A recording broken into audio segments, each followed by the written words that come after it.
सोमवार को संसद में न्यू लेबर कोड यानी श्रम कानून को लेकर राज्य श्रम मंत्री रामेश्वर तेली ने बताया कि कम से कम 24 राज्यों ने मजदूरी, सामाजिक सुरक्षा, औद्योगिक संबंध और व्यवसाय सुरक्षा पर 4 श्रम संहिताओं के ड्राफ्ट पेश कर दिए हैं।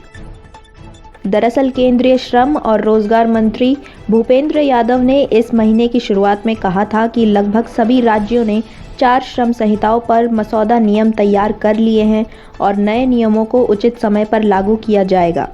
इसी के साथ उम्मीद है कि इस साल अक्टूबर तक न्यू वेज कोड लागू हो जाएगा। आपको बताते हैं कि किन राज्यों ने किन कोड के लिए सहमति दी है।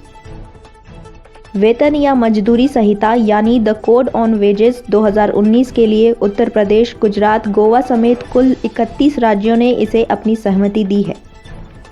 सामाजिक व व्यावसायिक सुरक्षा संहिता the code on social security 2020 पर गुजरात, हरियाणा, मध्य प्रदेश समेत 25 राज्यों ने सहमति दी है। औद्योगिक संबंधों पर संहिता यानी इंडस्ट्रियल रिलेशंस कोड 2020 को बिहार, गुजरात, हरियाणा समेत 26 राज्यों ने स्वीकारा है। वहीं स्वास्थ्य एवं कार्यस्थल की दशाओं पर संहिता यानी occupational safety, health and working conditions code 2020 पर बिहार, असम, गोवा, गुजरात समेत कुल 24 राज्यों ने मंजूरी दी है। आपको बता दें 4 श्रम संहिताओं में से कोड ऑन वेजेस को संसद में 2019 में मंजूरी मिली थी, जबकि बाकी 3 संहिताओं को सदन ने 2020 में सहमति दी।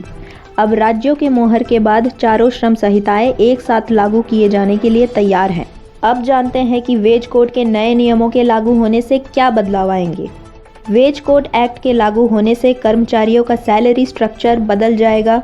कर्मचारियों की इन हैंड सैलरी घट जाएगी क्योंकि बेसिक पे बढ़ने से पीएफ की कटौती ज़्यादा होगी और साथ ही मासिक ग्रेजुएटी में भी योगदान बढ़ जाएगा।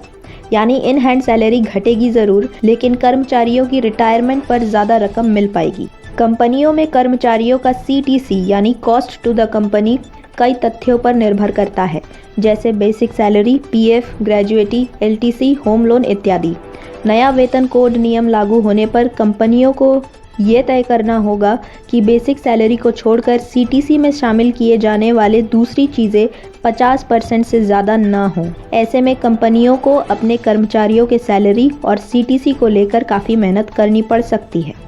इन हैंड सैलरी में कटौती का असर निम्न और मध्यम आय वालों के लिए बहुत कम होगी, लेकिन ऊंची आय वालों का पीएफ योगदान ज़्यादा बढ़ जाएगा तो उनकी इन हैंड सैलरी भी काफ़ी कम हो जाएगी, क्योंकि जिन कर्मचारियों का वेतन ज़्यादा होगा उनकी बेसिक सैलरी भी ज़्यादा होगी, इसलिए पीएफ योगदान भी ज़्यादा कटेगा। ग्रेजुएटी भी ऐसे कर्मचारियों की ज़्यादा कटेगी। बेसिक सैलरी टैक्सेबल होती है, इसलिए सैलरी ज़्यादा होने पर टैक्स भी ज़्यादा कटेगा। नए श्रम संहिता के तहत कर्मचारियों को हफ्ते में 3 दिन की छुट्टी की अनुमति होगी, लेकिन कर्मचारियों को 48 घंटे से ज़्यादा काम नहीं करना होगा। सरकारी विभागों में अब 1 साल में 30 छुट्टियों की अनुमति होगी। हालांकि रक्षा कर्मचारियों को 1 साल में 60 छुट्टियां मिलेंगी।